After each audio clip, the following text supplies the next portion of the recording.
دریا فرات کے کنارے اگر کوئی کتا بھی پیاس سے مرے گا تو بھی خلیفہ عمر سے اس کا سوال کیا جائے گا۔ یہ کافی ایک فیمس کوٹ ہے خلیفہ عمر فاروق رضی اللہ تعالیٰ عنہ کی۔ جب بھی ہم حضرت عمر فاروق رضی اللہ تعالیٰ عنہ کا ذکر کرتے ہیں، ان پر ڈیبیٹ کرتے ہیں، ان پر ڈسکشن کرتے ہیں، تو ہم نے ہمیشہ یہی سنا ہے اور ہمیں ہمیشہ یہی بتایا جاتا ہے کہ ان کا جو دور خلافت تھا، جو 10 ایئر پیریڈ تھا، so it was one of the greatest periods in the history of Islam. اسلام کی تاریخ میں سب سے ایک اچھا اور ایک خوشحال دور تھا۔ اس کے بہت سارے ریزنز بھی بتائے جاتے ہیں کہ انہوں نے جو انیشیٹیوز لیے تھے، انہوں نے جو انسٹیٹیوشن اسٹیبلش کیے تھے، انہوں نے جو پالیسیز فارم کیے تھے، تو ان کی وجہ سے نہ صرف مسلمان ان کے دور خلافت میں کافی خوش تھے، بلکہ وہ خوشحالی جو غیر مسلم تھے ان کے انڈر تو ان کے لیے بھی تھی۔ مثال کے طور پر انہوں نے ایران کو فتح کیا تھا، عراق کو فتح کیا تھا، سیریا شام کو فتح کیا تھا، ایجپٹ مصر کو فتح کیا تھا۔ تو ان ایریاز میں ایک بہت بڑی تعداد میں غیر مسلم موجود تھے، جس طرح ایران عراق میں پرشنز تھے، سیریا میں گریکس تھے، اریمنس تھے، جیوش تھے، اور اس کے علاوہ ایجپٹ مصر میں ہمارے پاس کوپٹک کرسچنز تھے، آرتھوڈکس کرسچنز تھے، زوراسٹرینس کی ایک بہت بڑی تعداد تھی ان کے ٹائم میں۔ سو ایک بہت بڑی تعداد میں غیر مسلم بھی موجود تھے۔ تو کہا جاتا ہے کہ ان پالیسیز کی وجہ سے خوشحالی نہ صرف مسلمانوں کے لیے تھی، بلکہ جو غیر مسلم تھے تو ان کے لیے بھی ان 10 سالوں میں خوشحالی تھی۔ تو آئیے دیکھتے ہیں کہ ان کے ٹائم میں انہوں نے کون سے انسٹیٹیوشنز بنائے تھے، انہوں نے کون سے انیشیٹیوز لیے تھے، کون سے اقدامات تھے ان کی، جس کی وجہ سے انہوں نے ایک فلاحی ریاست کی بنیاد رکھی تھی، جسے ہم کہتے ہیں ویلفیئر اسٹیٹ۔ سب سے پہلے تو میں آپ کو یہ بتا دوں کہ ویلفیئر اسٹیٹ کیا ہوتا ہے۔ ویلفیئر اسٹیٹ، جس کو ہم اردو میں کہتے ہیں فلاحی ریاست، اس سے ہمارا مراد ہوتا ہے کہ ایک کنٹری کے اندر جب ریاست اپنے لوگوں کے اوپر خرچ کرتی ہو، مطلب کہ ہیومن ڈیولپمنٹس کے اوپر وہ خرچ کرتی ہو، مثال کے طور پر ایجوکیشن کے اوپر وہ خرچ کرتی ہو، یونیورسٹیز وہ بناتے ہیں، اسکولز بناتے ہیں، کالجز بناتے ہیں، اس کی وجہ سے وہ ہیلتھ کے اوپر خرچ کرتی ہو، ہاسپٹلز بناتے ہیں، بیسٹ جو ہے وہ ہیلتھ سروسز دیتے ہیں، غریبوں کا خیال رکھتے ہیں، جو ایلڈرز لوگ ہوتے ہیں جن کو سپورٹ کرنے والا کوئی نہیں ہوتا تو ان کو وہ سپورٹ کرتے ہیں فائنینشلی، اور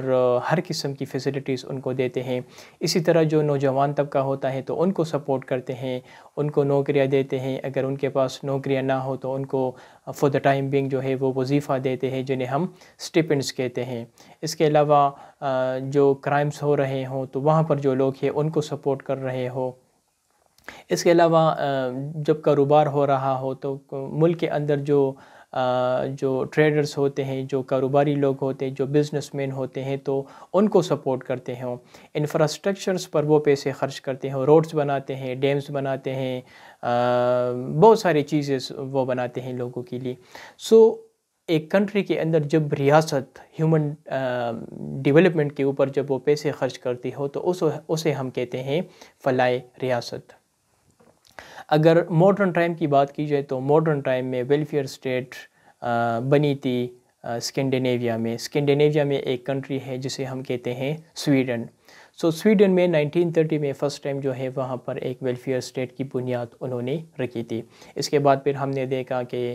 ناروے کے اندر انہوں نے ایک پینشن جو تھا فرسٹ ٹائم انہوں نے وہ انٹروڈیوس کیا۔ پھر یو کے اندر ہم نے دیکھا اس سے پہلے کہ 1601 میں انہوں نے فیملی لا آرڈیننس پاس کیے۔ اور اگر آج آپ یورپ جائیں گے، خاص کر یورپ کے اندر جو اسکینڈینیوین کنٹریز ہے، اسکینڈینیوین کے اندر ہمارے پاس 3 کنٹریز ہے، ایک ہمارے پاس ہے سویڈن، ڈنمارک ہے ہمارے پاس، اور ایک ہمارے پاس ہے ناروے۔ تو اگر آپ یورپ کو دیکھیں گے اسپیسیفکلی اسکینڈینیوین کنٹریز کو تو وہاں پر ایک بیسٹ ویلفیئر اسٹیٹ ہے، وہاں پر خوشحالی ہے۔ وہاں پر ایون اگر آپ اسکینڈینیوین کنٹریز جائیں گے تو لوگ کہتے ہیں کہ یہ زمین ہمارے لیے ایک جنت ہے، اور وہ اسے جنت کیوں کہتے ہیں کہ وہاں پر ہر قسم کی فیسلٹیز ان کے لیے موجود تھے۔ ایون کبھی کبھار تو وہ کویسچن ریز کرتے ہیں کہ اگر اسکینڈینیوین کنٹریز میں ہمارے لیے سارے فیسلٹیز موجود ہے، سب کچھ موجود ہے، تو پھر ہم جنت کیوں جائیں؟ تو اس قسم کے کویسچن بھی وہ ریز کرتے ہیں۔ لہٰذا انہوں نے اس زمین کو، اس دنیا کو اپنے لیے ایک جنت بنایا ہے۔ جسے ہم کہتے ہیں ویلفیئر اسٹیٹ۔ اب جب ہم مسلمانوں کی بات کرتے ہیں تو یہاں پر اگر میں پاکستان کی بات کروں تو یہاں پر ہمارے جو نوجوان ہیں تو وہ مطلب ایک بہت بڑی تعداد میں وہ ملک چھوڑ گئے ہیں، اور وہ کسی اور کنٹری جو ہے وہ ہجرت انہوں نے کیا ہے۔ ایمائیگرنٹس ہیں وہاں پر، کچھ لوگ یورپ میں ہیں، کچھ لوگ عربین کنٹریز میں ہیں، کچھ کہاں پر ہے، کچھ کہاں پر ہے۔ اچھا، جب ہم ان سے سوال کرتے ہیں کہ آپ کیوں وہاں جاتے ہیں، آپ کیوں یورپ میں رہنا پسند کرتے ہیں، آپ کیوں وہاں پر ان کا ایجوکیشن لینا پسند کرتے ہیں، تو یوجولی ان کی عام طور پر آف کورس ان کی جو ریزنز وہ بتاتے ہیں وہ یہ ہوتا ہے کہ چونکہ ان ممالک میں، ان کنٹریز میں ایک بیسٹ سسٹم ہے، وہاں پر اکاؤنٹیبلٹی ہے، رول آف لا ہے، وہاں پر ہیلتھ سسٹم اچھا ہے، وہاں پر ایجوکیشن اچھا ہے، وہاں پر نوکریاں ملتی ہیں، کوالٹی ایجوکیشن ہے اور کوالٹی لائف ہے، لیونگ سٹینڈرڈ ان کا بہت اچھا ہے، تو اسی وجہ سے ہم وہاں پر رہنا پسند کریں گے، جو فیسلٹیز پاکستان میں ان کے لیے نہیں ہے، اور وہ ٹھیک بھی کہہ رہے ہیں۔ اچھا، اب آتے ہیں اسلام کی طرف۔ کیا اسلام، جب ہم کہتے ہیں کہ it is a complete code of life, تو کیا اسلام میں کوئی ویلفیئر اسٹیٹ کا کنسیپٹ ہے یا نہیں ہے؟ کیا حضور صلی اللہ علیہ وآلہ وسلم کی جب ہم بات کرتے ہیں کہ وہ ہی واز دا بیسٹ رولر، ان کا نیم بھی بیسٹ جو 100 لوگ ہیں ان میں ہے، تو کیا انہوں نے ایسے کوئی انیشیٹوز نہیں لیے تھے؟ کیا خلفائے راشدین کے ٹائم میں انہوں نے ہمیں کوئی کنسیپٹ نہیں دیا تھا 1400-1500 سال پہلے؟ کیا فلاحی ریاست جسے ہم ویلفیئر اسٹیٹ کہتے ہیں، تو کیا ان کی بنیاد 1930 یا 20 سینچری میں ان یورپین کنٹریز نے رکھی تھی؟ کیا اسلامک جو اسٹیٹ تھا جو پہلے عرب تھا، پھر خلفائے راشدین تھا، تو وہاں پر کوئی ویلفیئر اسٹیٹ کا کنسیپٹ تھا یا نہیں تھا؟ تو اس پر آج بات کرتے ہیں، اور پھر بعد میں ہم باقی چیزوں کو ڈسکس کریں گے۔ دیکھیں، سب سے پہلے اگر بات کیجئے تو ویلفیئر اسٹیٹ کا جو کنسیپٹ ہے تو وہ قرآن شریف میں موجود ہے۔ اب قرآن شریف میں موجود ہے اور ہم نے یہاں پر امپلیمنٹیشن اس کی نہیں کی ہے، تو یہ ہماری مسٹیک ہے،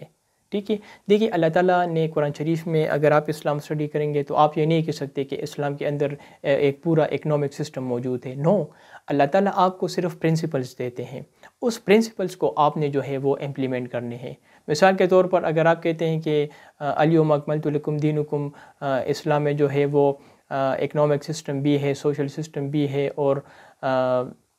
باقی سسٹم بھی اسلام کے اندر موجود ہے، سو اس کا یہ مطلب نہیں ہے کہ آپ قرآن شریف اوپن کریں اور قرآن شریف کے اندر جو ہے ایک اکنامک سسٹم وہاں پر موجود ہے اور آپ کو اس کو اٹھائیں گے اور آپ اس کو امپلیمنٹ کریں گے، نو۔ اللہ تعالیٰ صرف آپ کو پرنسپلز دیتا ہے کہ یہ پرنسپلز ہے، اب آپ سسٹم امپلیمنٹ کریں۔ مثال کے طور پر اللہ تعالیٰ قرآن شریف میں فرماتے ہیں کہ امر شور بینہم، مسلمانوں کے سارے جو معاملات طے ہوں گے سو وہ باہمی مشورے سے ہوں گے۔ اب یہاں پر ایک ڈیموکریسی کی انہوں نے آپ کو ایک کنسیپٹ دیا ہے، اب آپ کون سا سسٹم امپلیمنٹ کریں گے؟ آپ ڈیموکریسی امپلیمنٹ کریں گے تو کیا آپ parliamentary form of democracy implementation اس کی کریں گے، یا آپ پریزیڈنشل فارم آف ڈیموکریسی کی امپلیمنٹیشن کریں گے؟ تو وہ آپ پر ڈیپینڈنٹ ہے، لیکن ان پرنسپلز کو آپ نے اٹھانا ہے اور اس کو آپ نے ان کے اندر انکلوڈ کرنا ہے، باقی سسٹم آپ لوگوں نے یہاں پر عائد کرنا ہے۔ قرآن شریف کے اندر اگر ویلفیئر اسٹیٹ کی بات کی جائے تو وہاں پر ان کے پرنسپلز موجود ہیں، اور وہ قرآن شریف کا جو سورہ توبہ ہے، تو سورہ توبہ کی آیت نمبر 60 آپ ریڈ کریں، آپ کو پتہ لگ جائے گا کہ وہاں پر اللہ تعالیٰ نے ایک ویلفیئر اسٹیٹ کا کنسیپٹ ہمیں دیا ہے۔ اللہ تعالیٰ اس آیات کے بارے میں فرماتے ہیں، پورے آیات تو میں آپ کے سامنے نہیں پڑھوں گا، میرے سامنے موجود نہیں ہے اور مجھے یاد نہیں ہے، لیکن وہ آیات سٹارٹ ہوتی ہے کہ انما الصدقات، کہ آپ صدقات کن لوگوں پر خرچ کر سکتے ہیں، اور پھر بعد میں اس آیات میں وہ اللہ تعالیٰ آپ کو بتاتے ہیں کہ آپ نے کن لوگوں پر خرچ کرنی ہے۔ اس میں اللہ تعالیٰ بتاتے ہیں کہ آپ نے صدقہ جو ہے وہ پور لوگ، غریب لوگوں پر آپ نے خرچ کرنی ہے، نیڈی جو ضرورت مند ہے ان پر آپ نے زکوٰۃ خرچ کرنی ہے، زکوٰۃ ایڈمنسٹریٹر یعنی جو لوگ زکوٰۃ اکٹھا کرتے ہیں ان پر آپ نے خرچ کرنی ہے، نیو مسلم جو نئے مسلمان ہوتے ہیں ان پر آپ نے خرچ کرنی ہے، ایریڈیکیٹ سلیوری غلامی کو ختم کرنے کے لیے آپ نے زکوٰۃ یوز کر سکتے ہیں، وہ hold in grip of debt, جن پر قرضہ ہو ان پر بھی آپ زکوٰۃ خرچ کر سکتے ہیں۔ یہ اس آیات کی میں آپ کو تفسیر بتا رہا ہوں۔ ان کاز آف اللہ کی راہ میں آپ خرچ کر سکتے ہیں، ٹریولرز جو ادھر ادھر ٹریولنگ وغیرہ کرتے ہیں ان پر آپ خرچ کر سکتے ہیں، اولڈ مین اینڈ وومین جو کمزور بوڑھے لوگ ہیں، خواتین یا مرد حضرات، ان پر آپ خرچ کر سکتے ہیں، سکھ جو بیمار لوگ ہیں ان پر آپ خرچ کر سکتے ہیں، بلائنڈ جو اندھے ہیں ان پر آپ خرچ کر سکتے ہیں، وڈوز اینڈ آرفنز جو بیوہ عورتی ہے یا یتیم بچے ہیں ان پر آپ خرچ کر سکتے ہیں، پور اسٹوڈنٹس جو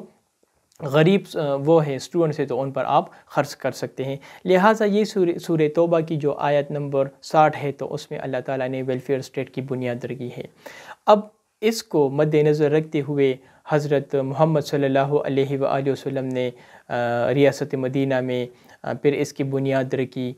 لیکن چونکہ اس ٹائم مسلمانوں کے پاس پیسے اتنے نہیں تھے تو انہوں نے بیت المال کا کنسیپٹ دیا، وظیفے کا کنسیپٹ دیا، جزیہ کا کنسیپٹ دیا، اور پھر آہستہ آہستہ جو ہے وہ ان کی امپلیمنٹیشن آنا شروع ہوئی۔ پھر ابو بکر صدیق رضی اللہ تعالیٰ عنہ کے ٹائم میں بھی انہوں نے کچھ انیشیٹیوز لیے تھے، لیکن ان کا ٹائم پیریڈ بھی کافی شارٹ تھا۔ اچھا، جب ہم حضرت ان کے دور میں آتے ہیں، عمر فاروق رضی اللہ تعالیٰ عنہ کے دور میں آتے ہیں تو ان کے دور میں مسلمان بہت زیادہ فتوحات کرتے ہیں۔ مسلمان جو ہے وہ عراق ایران کو فتح کرتے ہیں، اسی طرح شام کو فتح کرتے ہیں، سیریا کو، ایجپٹ، نارتھ افریقہ تک پہنچ جاتے ہیں۔ تو جب مسلمان ان سارے علاقوں کو فتح کرتے ہیں تو اس سے اس طرح ہوتا ہے کہ ایک تو مسلمانوں کا جو امپائر تھا، جو ریاست تھی، وہ کافی ایکسپینڈ ہوتی ہے۔ سیکنڈلی مسلمان جو تھے ان کے پاس ایک بہت بڑی تعداد میں پیسے آنا شروع ہوتے ہیں، کیونکہ وہاں پر سیریا ایک بہت رچ وہ تھی پروونس تھی بائزنٹائن کی، ایجپٹ میں ایک بیسٹ ایگریکلچر سسٹم تھا، اسی طرح پرشیا میں ایک بیسٹ سسٹم تھا۔ تو اس طرح ہوتا ہے کہ جب مسلمانوں کا امپائر ایکسپینڈ ہوتا ہے تو وہاں پر مسلمان اس طرح کرتے ہیں کہ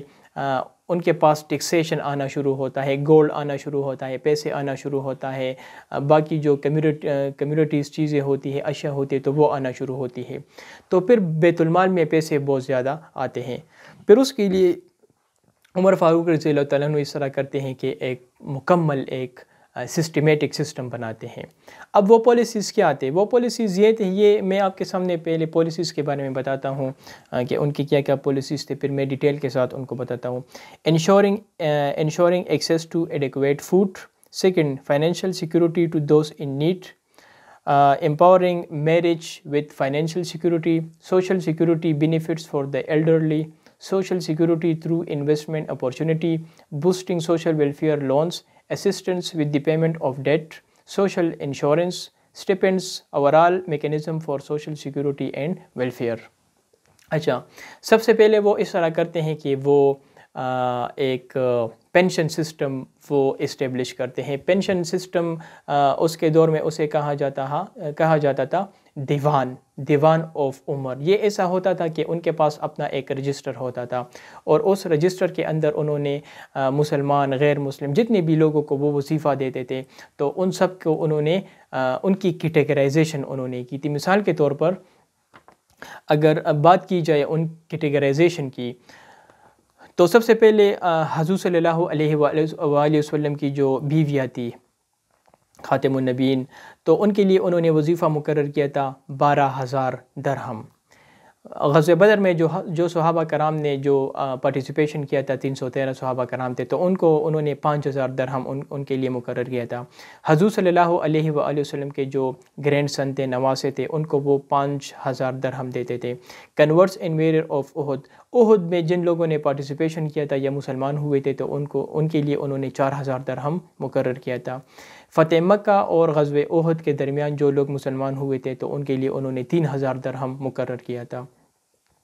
حضرت ابو بکر صدیق رضی اللہ تعالیٰ عنہ جب خلیفہ بنے تھے تو ان کے ٹائم میں جب ٹرائبز والوں نے بغاوت کیا تو جو ردہ وارز ہوئی تھی اس میں جن صحابوں نے پارٹیسپیٹ کیا تھا ان کے لیے 3,000 درہم انہوں نے مقرر کیا تھا۔ اسی طرح فتح مکہ میں جو مسلمان ہوئے تھے تو ان کے لیے انہوں نے 2,000 وظیفہ مقرر کیا تھا۔ غزوہ بدر میں جو صحابہ کرام تھے ان کے جو بچے تھے ان کے لیے انہوں نے 2,000 درہم مقرر کیے تھے۔ بیٹل آف قادسیہ جس میں مسلمانوں نے ایران کو فتح کیا تھا، اور بیٹل آف یرموک جس میں مسلمانوں نے شام سیریا کو فتح کیا تھا، تو اس میں جن مسلمانوں نے پارٹیسپیٹ کیا تھا جنگ میں ان کے لیے 2,000 وظیفہ مقرر کیا تھا۔ یمن ٹرائب ساؤتھ میں جو ٹرائبس تھے ان کے لیے 400 درہم مقرر کیا تھا۔ بیٹل آف قادسیہ اور بیٹل آف یرموک کے بعد جن مسلمانوں نے جن جنگوں میں پارٹیسپیشن کیا تھا اس کے لیے انہوں نے 300 سے لے کر 600 درہم مقرر کیا تھا۔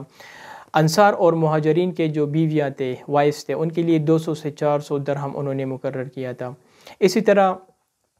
جو جنگجو تھے مسلمان، یعنی جو جنگ میں حصہ لیتے تھے، تو ان کے جو بچے ہوتے تھے ان کے لیے انہوں نے 100 سے 300 درہم انہوں نے مقرر کیا تھا۔ سلیوز، جو مسلمانوں کے پاس غلام ہوتے تھے، تو ان کے لیے بھی انہوں نے 100 سے لے کر 300 سے درہم انہوں نے مقرر کیا تھا۔ اسی طرح مسلمانوں کے جو نئے بچے ہوتے تھے تو ان کے لیے بھی وہ پیسے دیتے تھے، 10 سے 60 درہم دیتے تھے، تاکہ ان کا خیال رکھا جائے اور ان کی پرورش اچھی کی جائے۔ اچھا، اس کے علاوہ جن عورتوں کا طلاق ہوتا تھا، جو بیوہ ہوتی تھی، جن کے ہسبینڈ سے مرتے تھے یا مطلب ان کو طلاق دیتے تھے، تو ان کے پاس کوئی نہیں ہوتا تھا، کوئی سہارا نہیں ہوتا تھا، تو ان کے لیے بھی انہوں نے وظیفہ مقرر کیا تھا۔ اچھا، وہ خواتین جو میرڈ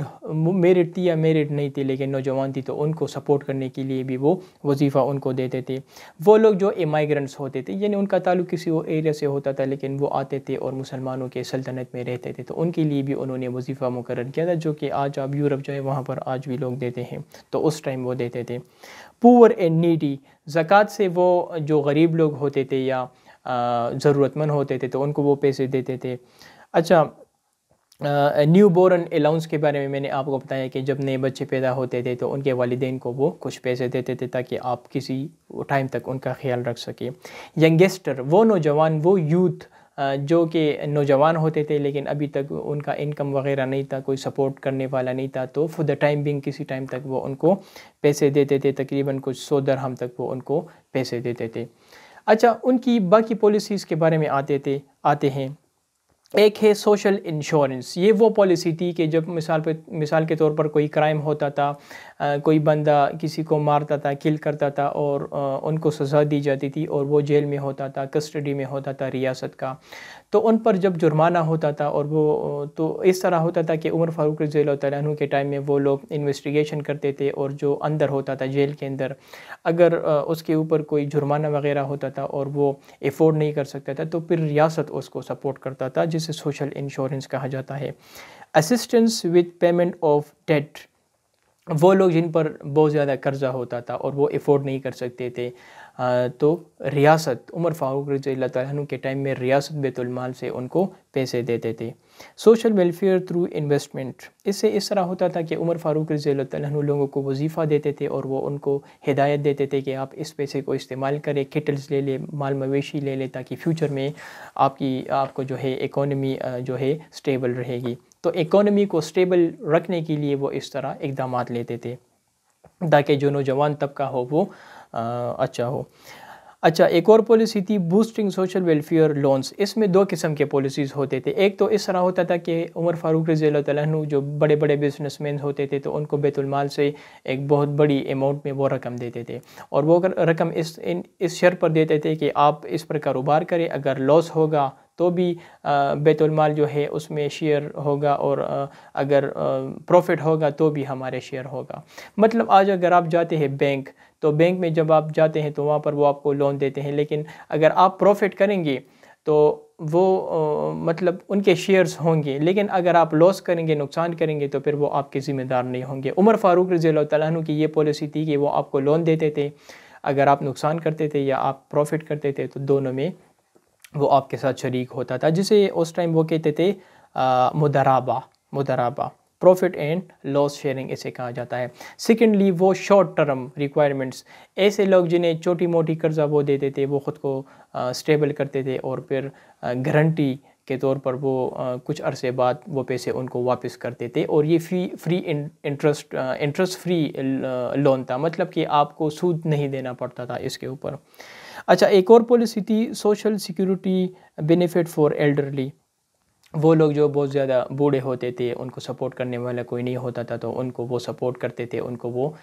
پیسے دیتے تھے۔ بوڑھے لوگ مرد حضرات یا خواتین ہوتے تھے، اور اس میں صرف مسلمان نہیں تھے، انہوں نے یہودیوں کو بھی پیسے دیے تھے، اس کے اگزامپل ہمارے پاس موجود ہے۔ اچھا، ایک اور پالیسی تھی امپاورنگ میرج وتھ فائنینس، وہ لوگ جو نوجوان ہوتے تھے لیکن مطلب وہ میرڈ نہیں ہوتے تھے تو شادی کرنے کے لیے بھی وہ ان کو پیسے دیتے تھے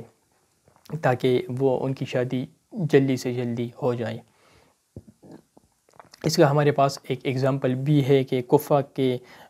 جو کوفہ کا گورنر تھا تو ان کو بھی انہوں نے حکم دیا تھا کہ وہاں پر اگر کوئی ضرورت مند ہے یا ایسے نوجوان جو کہ ان میرڈ ہے تو ان کو آپ پیسے دے دے، جسے میرج الاؤنس اس ٹائم کہا جاتا تھا۔ Assisting disable low income families, اچھا جو ڈسیبل ہوتے تھے، جو معذور ہوتے تھے تو ان کو بھی وہ وظیفہ دیتے تھے، اور وہ فیملی جن کی انکم لو ہوتی تھی لیکن ان کے خرچے بہت زیادہ ہوتے تھے تو ان کو بھی وہ پیسے دیتے تھے۔ Financial assistance for non Muslims, اچھا بہت سارے گیسٹ ہاؤس بھی ان کے دور میں بنے تھے جگہ جگہ پر، اگر مہمان آتے تھے تو ان کا بہت زیادہ خیال رکھتا تھا اور ان کو سپورٹ بھی ریاست بیت المال سے وہ پیمنٹ ادا کرتے تھے۔ کافی روڈز بھی انہوں نے بنائے تھے، کوفہ اور بصرہ کے بارے میں نے آپ کو بتایا تھا کہ وہ روڈز ان کی ہدایت پر بنی تھی، اور باقی مدینہ اور مکہ ہر جگہ پر انہوں نے روڈز بنائے تھے۔ برجز، بہت سارے پلس انہوں نے اپنے دور میں بنائے تھے۔ کینالز بہت زیادہ بنے تھے، مثال کے طور پر ابو موسیٰ کینال تھا، مکال کینال تھا، عمر کینال تھا، تو یہ ان کے ٹائم میں کچھ پالیسیز تھے۔ اس کے علاوہ کچھ اور پالیسیز بھی تھے ان کے ٹائم میں، مثال کے طور پر انہوں نے جب عراق وغیرہ کو فتح کیا تو ان کی پوری سروے انہوں نے کی، کتنی زمین ہے، کتنی زمین کلٹیویبل ہے، کتنی زمین جو ہے وہ ان کو ہم وہاں پانی ہے کدھر ہم نے پانی دینا ہے، تو اس کے مطابق پھر وہ وہاں پر ٹیکس جو ہے وہ عائد کر سکتے ہیں، تو سروے وغیرہ یہ کنسیپٹ بھی انہوں نے اسٹیبلش کیا تھا۔ اچھا بیت المال اینڈ دیوان، اس میں فرق یہ تھا کہ بیت المال جو تھا وہ ایک ٹریجری تھی، خزانہ تھا، اور جتنی بھی پیسے مسلمان جنریٹ کرتے تھے، ریونیو آتی تھی تو وہ بیت المال میں جمع کرتے تھے، اور دیوان وہ ریکارڈ تھا جس کے تھرو وہ پھر پیسے ڈسٹریبیوٹ کرتے تھے۔ اچھا ان کی ایک اور اچیومنٹ یہ تھی کہ انہوں نے اسلامک جو کیلنڈر آج ہم یوز کرتے ہیں، جو لیونر کیلنڈر ہے، تو ان کی یہ بھی انہوں نے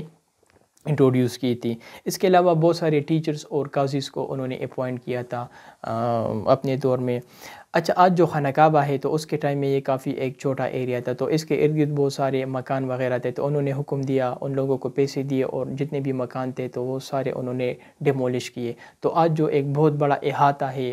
خانہ کعبہ کے ارد گرد، تو یہ بھی انہوں نے کافی اوپن کیا تھا اس کو۔ بہت ساری سٹیز انہوں نے اسٹیبلش کیے تھے، عراق میں انہوں نے کوفہ، بصرہ اسٹیبلش کیا، اسی طرح جو فسطاط سا اولڈ کائرو ہے ایجپٹ میں تو وہ بھی انہوں نے اسٹیبلش کیا تھا۔ آج جو ملٹری ہے تو ملٹری کو انہوں نے اسٹیبلش کیا تھا، اور فرسٹ ٹائم ملٹری کو سیلریز انہوں نے شروع کیے تھے، تو ایک سٹینڈنگ ملٹری تھی ان کے ٹائم میں۔